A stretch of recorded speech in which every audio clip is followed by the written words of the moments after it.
warahmatullahi wabarakatuh. Selamat pagi anak-anak. Bagaimana kabar kalian hari ini?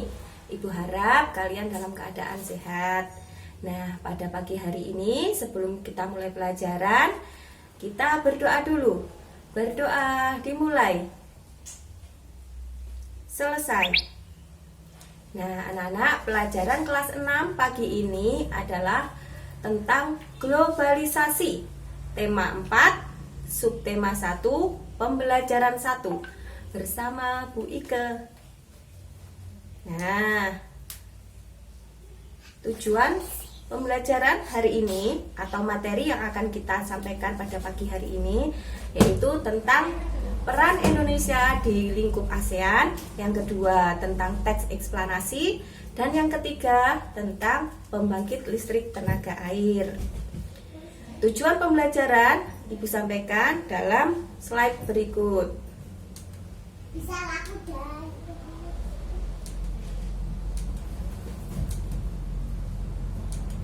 Nah,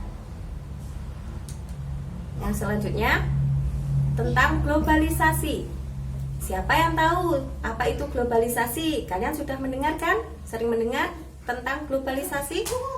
Apa itu globalisasi? Ya, globalisasi adalah suatu proses yang mendunia, di mana setiap orang itu tidak terikat oleh batas ruang dan waktu. Nah, sekarang coba perhatikan gambar berikut. Ayo mengamati. Nah, yang pertama tentang batik. Ini gambar apa?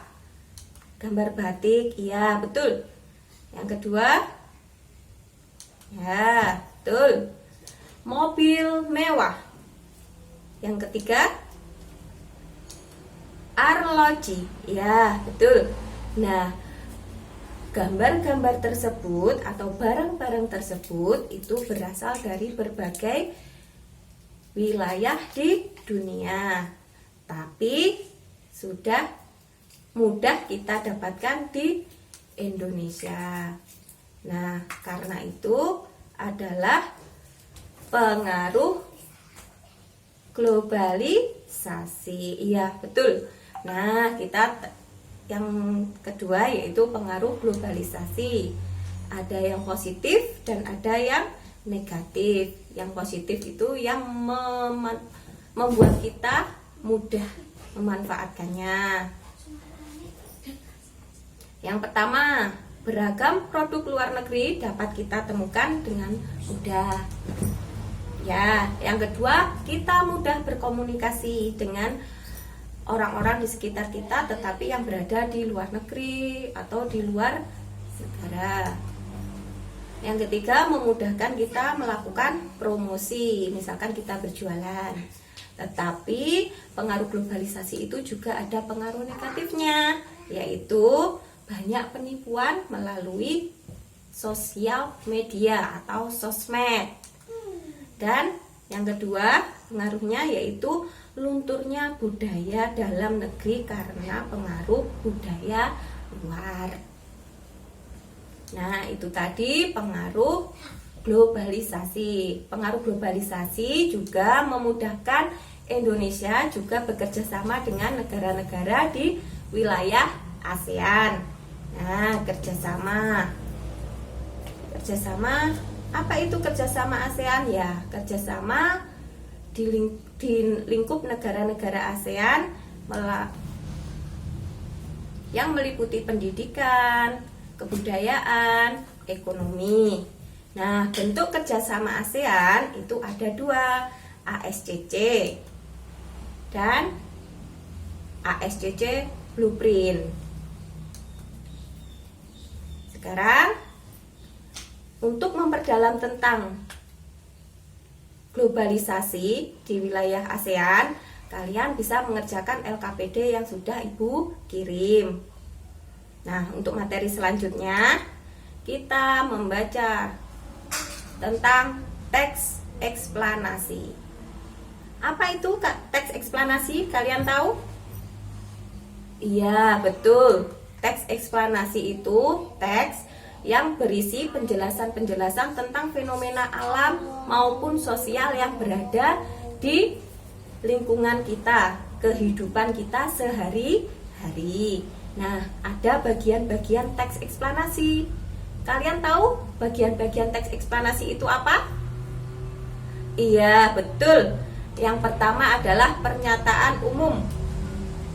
Yang kedua, deretan penjelas.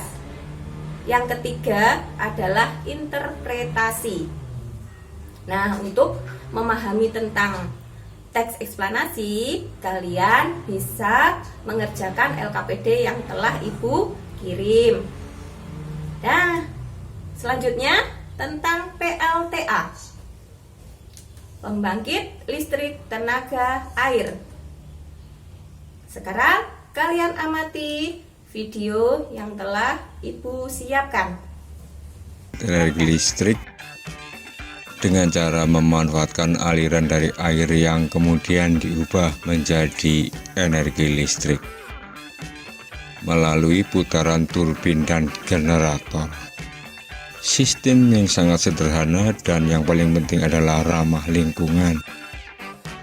4 komponen utama dari PLTA adalah waduk atau bendungan, saluran pelimpah atau pembawa air, dum sentral atau powerhouse, dan unit transmisi yang mengalirkan produksi listrik ke konsumen.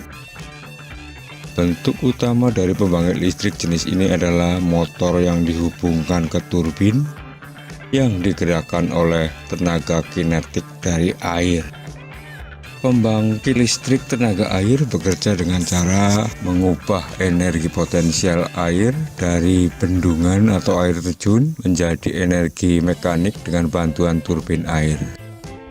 Dan dari energi mekanik diubah menjadi energi listrik dengan bantuan generator.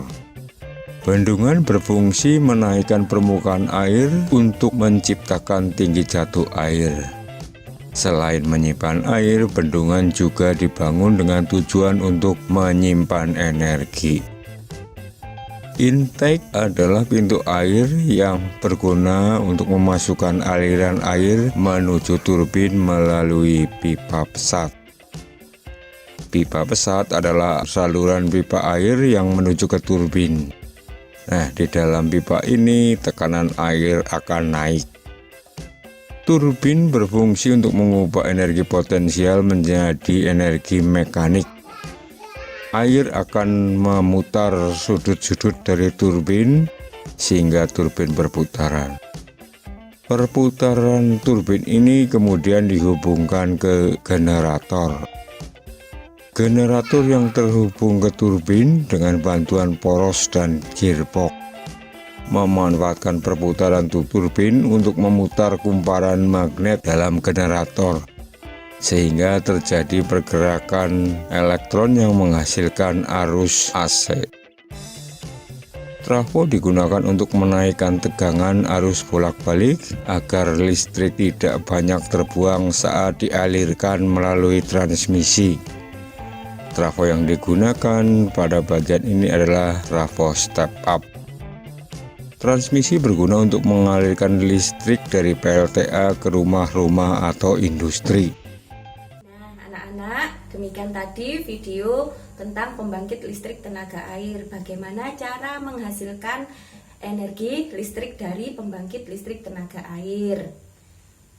Nah, untuk memperdalam materi tentang pembangkit listrik tenaga air, kalian bisa mengerjakan LKPD yang telah Ibu siapkan. Anak-anak, hari ini kita sudah mempelajari tentang PLTA, tentang teks eksplanasi, tentang peran Indonesia dalam lingkup ASEAN. Nah, bagaimana perasaan kalian, pengalaman kalian? Ibu harap kalian tetap bersemangat untuk belajar tentang materi-materi ini tadi. Ibu akhiri, wassalamualaikum warahmatullahi wabarakatuh.